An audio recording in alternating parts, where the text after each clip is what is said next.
தேவனை அண்டிக் கொள்ளுகிற யாவரும் பாக்கியவான்கள் என்பதை உணர்த்தும் சங்கீதம். சங்கீதம் 2.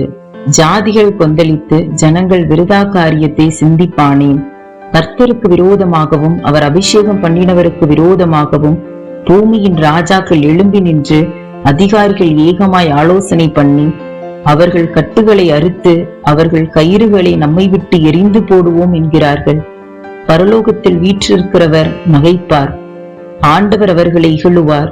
அப்பொழுது அவர் தமது கோபத்திலே அவர்களோட பேசி தமது உக்கிரத்திலே அவர்களை கலங்க பண்ணுவார்.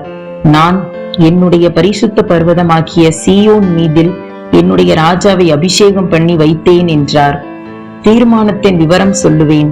கர்த்தர் என்னை நோக்கி, நீ என்னுடைய குமாரன், இன்று நான் உம்மை ஜனிப்பித்தேன், என்னை கேளும்.